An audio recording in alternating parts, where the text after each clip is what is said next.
Bonjour à tous, aujourd'hui j'ai le plaisir de vous proposer cette troisième clé qui s'intitule «La quête de l'unité recouvrait notre état originel». Alors, de quoi s'agit-il? C'est quoi l'unité concrètement? En quoi ça consiste? Quel est le but? Pourquoi le recouvrer, le retrouver? Pourquoi recouvrer? Ça sous-entend qu'on l'avait déjà antérieurement. Alors, tout d'abord, c'est quoi l'unité? Alors, on fera un distinguo entre l'unité avec un petit u minuscule et un u majuscule. Unité avec une minuscule sera l'unité intérieure, la complétude, ok, qu'on définira tout à l'heure. Ensuite, l'unité avec une majuscule, c'est l'absolu. Alors, tout d'abord, concrètement, c'est quoi l'unité, l'union, etc. C'est simple. En fait, on y a tous dans notre vie, consciemment ou inconsciemment, été confrontés. C'est le principe de ne faire qu'un avec quelque chose, avec une scène, avec un paysage. Quand vous êtes véritablement absorbé par quelque chose, et notamment quand c'est positif, que vous êtes en admiration par exemple, et que vous avez en quelque sorte la bouche qui tombe, et que vous faites un waouh, ce moment de waouh, d'extase quelque part, c'est ça l'unité. C'est-à-dire qu'en fait, il n'y a pas de dissociation, il n'y a pas de fragmentation, de séparation entre ce que vous voyez, c'est-à-dire, ça peut être une galerie d'art, hein, mais entre le paysage, vous, et le moyen, le véhicule pour l'observer. C'est-à-dire qu'en gros, l'objet, l'observateur et l'observation ne font qu'un, comme un seul bloc. C'est ça l'unité. Là, vous êtes dans cet état où vous êtes libéré de votre fragmentation, de dualité égotique, c'est-à-dire que vous ne faites qu'un avec le monde. C'est ça la quête de l'unité. Alors, pourquoi cette notion de recouvrer? Ça revient à ce qu'on a déjà dit au préalable. Je vous ai dit, il y aura pas mal de redites volontaires, parce que de toute façon, dans un process pédagogique, il faut bien, comme apprendre une langue, c'est pas parce qu'on vous l'a dit une seule fois, un mot, que vous allez le mémoriser. Il faut répéter un nombre inlassable de fois pour que vous en imprégniez. Donc concrètement, pourquoi recouvrer? Parce que nous venons de l'absolu, l'unité, le grand tout, la source, et nous avons, en faisant l'expérience de la matière, de l'existence humaine en tant qu'incarnation, nous sommes fragmentés, détachés de cet absolu. D'accord? Donc l'idée serait, à travers cette aspiration, à recouvrer en deux temps cette unité intérieure en tant que un soi-même, hein, de là, grâce, fort de cette expérience, concrètement, de se reconnecter à l'unité collective. Donc, en gros, c'est un schéma en deux temps, mais pas véritablement en deux temps parce que c'est en même temps. Mais disons qu'il y a une notion centrifuge et centripète. Ok, donc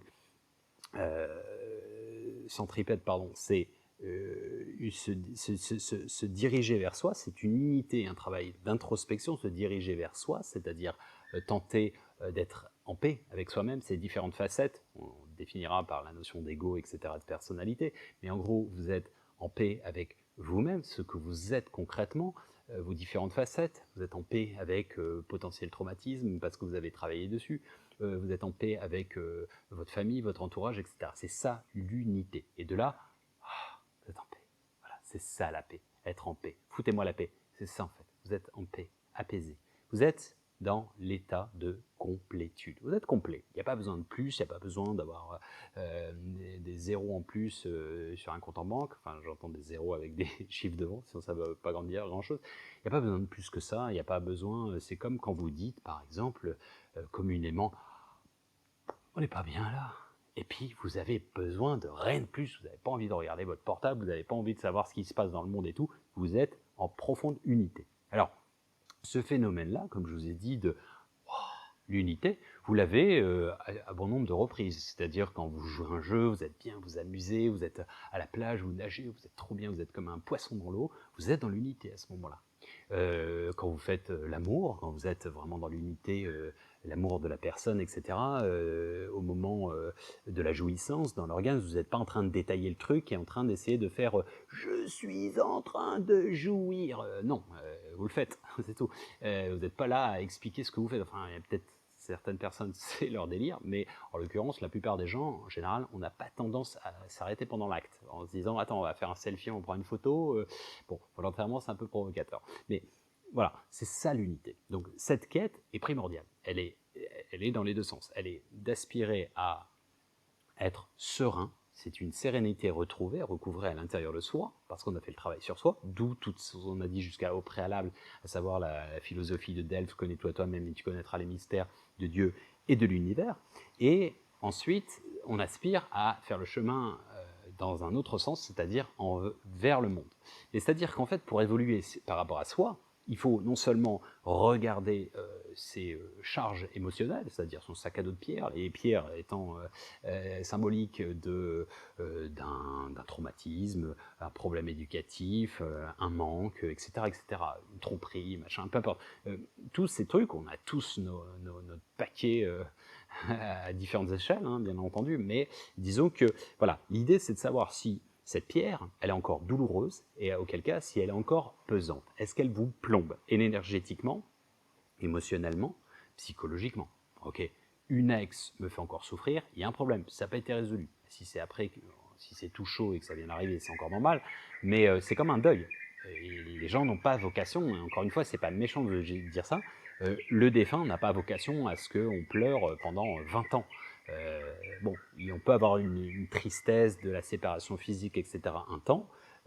Après, normalement, 2 ans, théoriquement, on aspire à voler vers d'autres cieux et aspirer à quelque chose d'autre. C'est comme, vous passez pas votre vie chez vos parents, théoriquement, le complexe de Tanguy, passé 40 ans, c'est qu'il y a un petit souci. Ça peut être aussi matériel parce que vous n'avez pas de travail, c'est pas encore la question, mais bon, voilà, vous aurez bien compris que naturellement, il y a des process dans la vie où on n'a pas vocation à être en conflit avec les gens, avec les autres. Et donc, ce travail-là est nécessaire, cette introspection. Cela étant, il y a forcément un côté d'analyse, introspection, sur le monde environnement. C'est-à-dire, vous regardez un homme politique et vous ne savez pas pourquoi vous avez envie de lui mettre des claques. Ok, bon, et ça peut être physique, mais pourquoi vous n'aimez pas sa coupe de cheveux, vous n'aimez pas ce qu'il incarne, sa philosophie, oui, peut-être, mais pourquoi autant de haine? Pourquoi des commentaires? Pourquoi on est agressif? Pourquoi? Bon, vous l'aimez pas, vous zappez. C'est quoi le souci avec ça? Donc, en fait, de voir comment, de vous analyser, ça c'est super important et on le verra plus tard, comment vous réagissez par rapport. S'il y a réaction, ça veut dire qu'il y a quelque chose qui n'est pas déchargé et qui est de l'ordre de l'émotif, de l'émotionnel, etc. Et c'est le principe de ce qu'on appelle en psychologie la cloche de Pavlov. Concrètement, pour la faire simple, c'est quoi? C'est on a mis l'expérience, on a associé la nourriture avec la petite clochette qui retentit pour un chien. Donc on va le faire plusieurs fois, si bien qu'il va associer systématiquement sa mémoire, disons, émotionnelle, enfin plutôt psychologique, à ce son. Donc dès lors qu'on fera retentir la petite clochette, on aura systématiquement le chien qui salivera. C'est le même principe. Du coup, c'est pour ça que vous avez des schémas assez préoccupants parfois. Quelqu'un vous déteste, vous supporte pas. Pourquoi? Parce que, je sais pas, il s'appelle Aurélien et c'était le nom de son ex qui l'a maltraité, c'était un pervers narcissique. Bon, vous y êtes pour rien, mais vous portez le nom. Donc vous portez en fait, vous incarnez en fait son problème non résolu. Donc c'est pas un problème avec vous, c'est un problème qu'elle a elle-même avec quelque chose d'autre. Mais c'est souvent le cas. C'est-à-dire, ça peut être aussi, je ne sais rien moi, vous êtes chirurgien, donc vous incarnez l'ordre des médecins dans l'absolu, et donc, je ne sais pas moi, elle a eu une mauvaise expérience, j'en sais rien, un traumatisme dans la famille et autres, donc elle vous en veut, à vous, mais vous n'avez rien fait pour ça. Donc ça, c'est vraiment ces schémas psychologiques pavloviens qui est intéressant d'analyser. Donc pour ça, soit vous y arrivez seul, soit vous faites appel à quelqu'un. Bon, des spécialistes, comme du même ordre que vous avez une verrue, vous la faites enlever chez un dermato, vous avez, j'en sais rien moi, une carie, vous allez chez le dentiste, c'est le même principe. Donc, soit vous y arrivez vous-même, parce qu'une verrue, on peut l'enlever soi-même, hein, on peut la brûler soi-même, on peut l'arracher, ça peut faire mal. Deux, ça a de grandes chances que ça revienne. Donc, en général, mieux vaut se laisser aller avec les experts. Bon, tout ça pour dire que ça se traite. C'est important de nettoyer tout ça. On le reverra plus tard. Alors, concrètement, pourquoi c'est important? Parce que cette quête d'unité individuelle, beaucoup de gens vont chercher la quête de l'unité alors que le travail n'a pas été fait. Donc, c'est-à-dire, je vous donne un simple exemple, qui est un exemple archétypal et relativement fréquent. Beaucoup de gens, disons, se mettent en couple parce qu'il cherche à compléter ou, disons, à remplir un vide. Ok, donc c'est inconscient, hein, c'est-à-dire que la personne peut l'aimer, etc. C'est pas ça. C'est que s'ils n'ont pas fait le travail nécessaire avant de nettoyage, où il va s'instaurer des espèces de notions de jeu psychologique, de béquille, de dépendance. Du coup, ça va être très dangereux, parce que si la personne d'aventure, je ne sais pas, se lasse, la quitte, a un accident, meurt, peu importe, hein, n'importe quel scénario possible, bon, bref, il disparaît de sa vie, la personne, elle est anéantie. Et c'est absolument pas viable. Je veux dire, si elle a eu des enfants avec, et c'est quand même grave si elle a envie de suicider. Bon. Alors, bon, ça c'est cas extrême, bien entendu, mais l'idée, c'est ça, c'est trouver l'unité, la complétude, pour justement rayonner sur le monde, sur les autres. C'est-à-dire, vous avez beaucoup plus de chances de rencontrer une personne équilibrée et établir un couple qui sera solide sur les bases concrètes comment dire, tangible et non pas sur du sable, si vous êtes déjà bien équilibré. Et de là, si vous trouvez aussi une personne équilibrée. Parce que quelqu'un qui n'est pas équilibré et quelqu'un de pas équilibré, ça fait des désastres. Hein. Ça fait bon, bref, ça fait une relation chaotique la plupart du temps de je t'aime moi non plus, et surtout fuis-moi je te suis, suis-moi je te fuis, et ainsi de suite. Bon, ça fait des espèces de mélo et mollo, ça fait des nœuds dans la tête souvent et dans le cœur. Bref, donc ça, ce sont des choses qui sont très importantes à régler au préalable. Donc cette quête d'unité intérieure, en passant au crible, en gros, toute votre existence, que ce soit toutes vos relations humaines et tout thème. Oui, vous pouvez avoir été traumatisé, j'en sais rien, par telle ou telle profession, telle ou telle personne. Bon, alors, tous ne sont pas responsables de ça. Et c'est très important, je vais vous dire, il y a une très jolie phrase de Saint-Exupéry, le père du Petit Prince, qui dit la chose suivante: c'est une triste chose d'en vouloir à toutes les roses parce que l'une d'entre elles vous a piqué. Le pauvre bougre qui arrive et qui vous aime profondément, et que vous avez été traumatisé par un mec qui est passé juste avant, une espèce de pervers narcissique, ou inversement, hein, par une nana, enfin bon bref, il y est pour rien lui. Donc en même temps, c'est pas rationnel, c'est-à-dire que quand vous avez été blessé, traumatisé, etc., une caresse sur un épiderme brûlé au énième degré va vous faire sursauter. C'est-à-dire que mon intention va être d'apaiser la personne, de lui mettre du baume, ou je sais pas, même d'être gentil, tout simplement, lui faire un bisou, etc. Va bondir, c'est un schéma, hein. C'est une métaphore, c'est le même principe. Donc, c'est vrai que malheureusement, si on n'a pas fait ce travail au préalable, eh bien, on est comme des grands brûlés. Et donc, du coup, c'est vrai qu'on a du mal à s'insérer dans la société. Et la vie nous le rend bien en général. C'est-à-dire que si vous n'êtes pas bien dans votre pompe, au travail, c'est un peu difficile d'arriver à être super happy. Hein. Même celui qui a un sourire comme ça, vous avez envie de le gifler. Donc du coup, on va bien vous le rendre. Et puis la vie, elle est encore plus méchante, ainsi de suite. Et s'instaure la notion, à l'inverse, de chaos, qui est l'opposé de l'unité. Voilà, c'est pour ça que bien souvent, quand vous êtes épanoui, ça marche à tous les niveaux. C'est un peu, c'est une espèce d'effet boule de neige. On verra par la suite pourquoi. Parce que vous vibrez différemment. Donc ça, c'est très important, cette notion de s'analyser, d'introspection, qui est liée, en fait, petit à petit, on va arriver dans un schéma que je vais répéter assez souvent.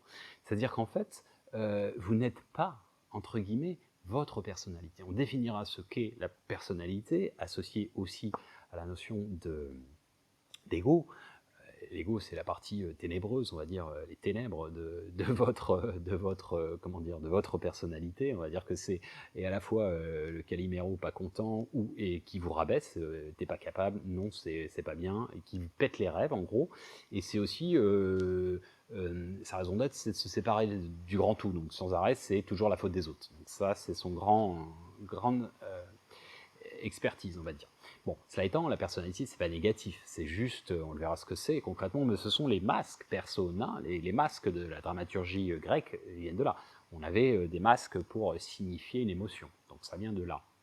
Et donc, je mets mon masque content, parce que c'est un cinéma, ou plutôt une représentation théâtrale muet, donc on ne peut pas savoir si je suis content, je mets un masque content, et ainsi de suite. Donc c'est ça la personnalité. Mais on en a tous, on a tous des masques du mec content, ponctuel, on a des attitudes, des comportements qui changent d'une personne à une autre. Je ne suis pas la même personne en tant que père, en tant que copain, en tant que partenaire, je ne suis pas le même en tant que fils, et ainsi de suite. Enfin, je veux dire, tout le monde est comme ça. On a plein de personnalités, ça ne veut pas dire qu'on est, entre guillemets, schizophrène.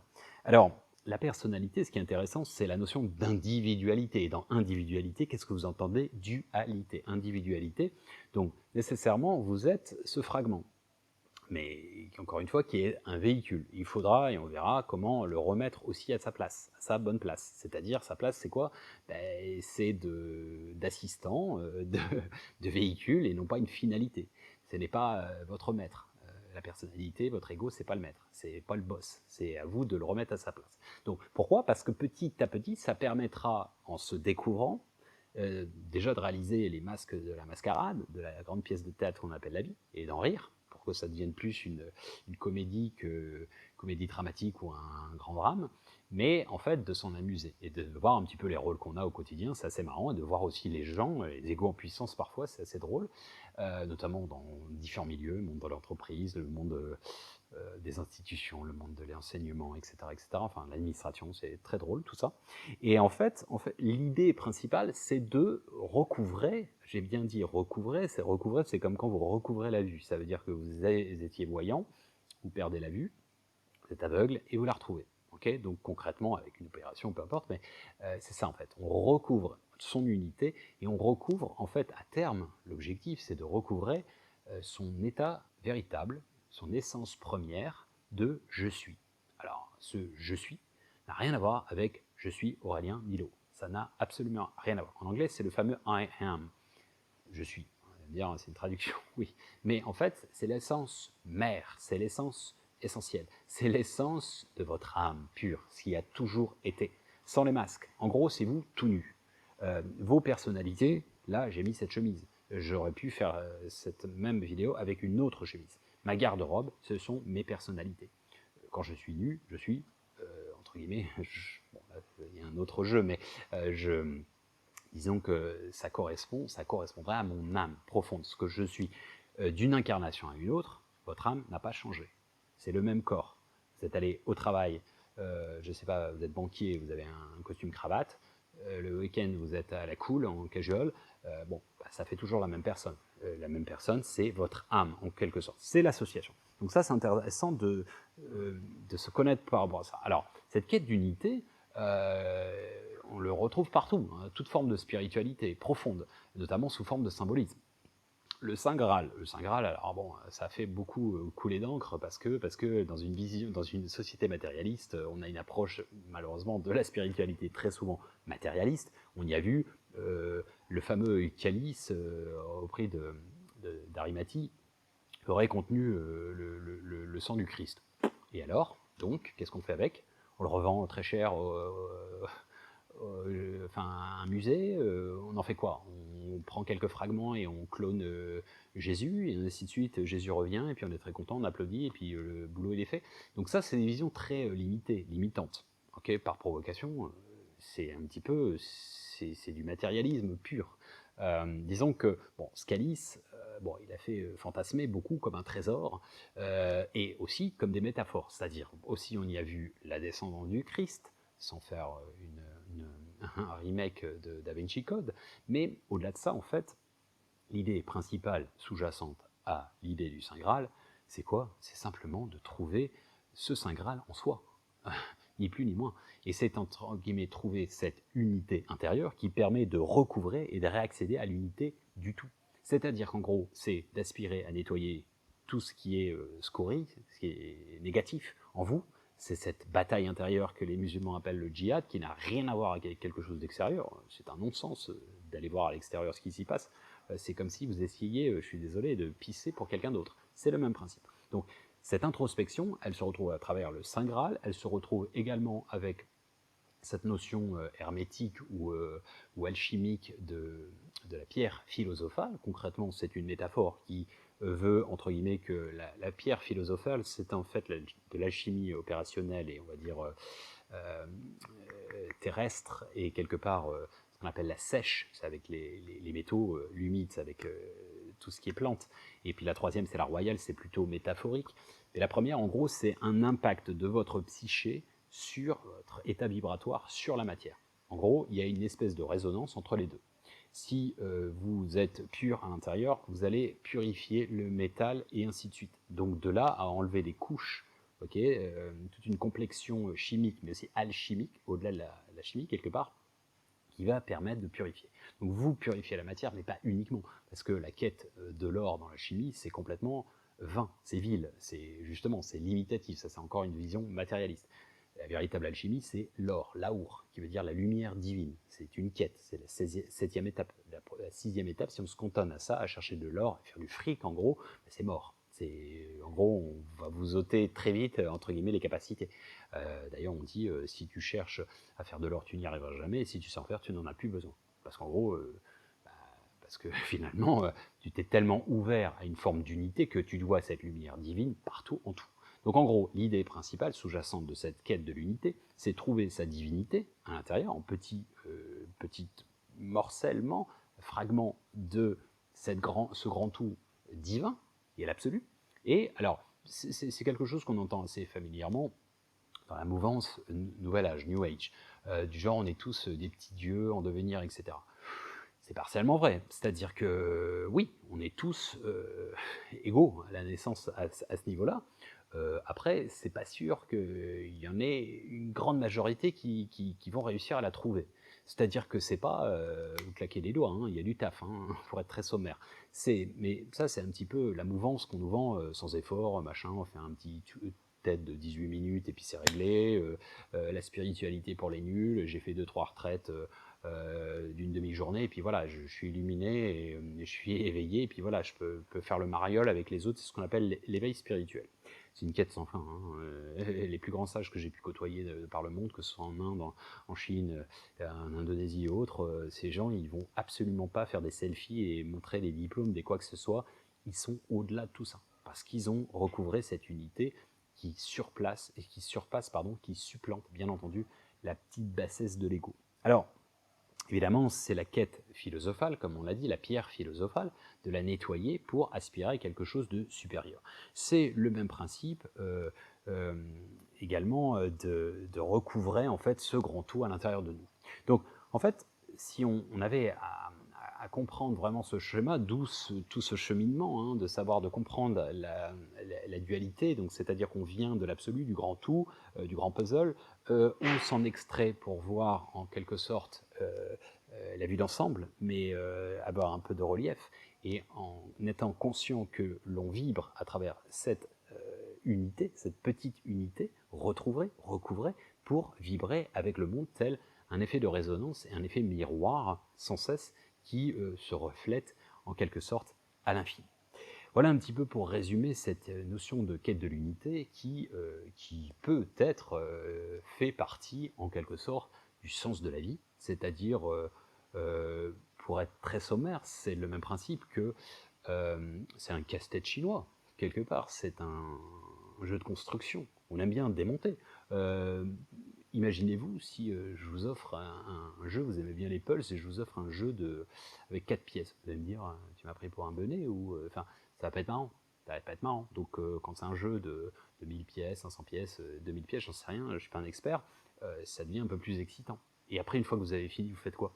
Vous mettez au mur, vous le démontez, vous le rejouez, etc. Donc le bonheur survient sur la route, pas uniquement à destination, la quête de l'unité, cette quête de l'éveil, qui est sans fin, je répète, parce qu'il n'y a pas un diplôme à la fin, il n'y a pas certifié, il y en a qui le feront, hein, c'est sûr, on le verra, mais ça peut pas, c'est juste un truc, c'est une exponentielle, en mathématiques, c'est quelque chose qui aspire à l'infini, et donc du coup, c'est absolument impossible. Et donc, cette unité absolue, d'ailleurs, n'est pas de l'ordre de l'humain. On peut en avoir des bribes quand on est en sortie de corps, quand on outrepasse notre condition humaine, de prison, d'enfermement quelque part. Sortie de corps, et encore c'est très minimisé, EMI, expérience de mort imminente, et puis au trépas, quand on passe de l'autre côté, quand on bascule. Et puis à l'extrême, c'est ce qu'on appelle la moksha chez les hindous, c'est quand on casse ces cycles de réincarnation, et là, en l'occurrence, c'est quand on se dilue dans l'immensité.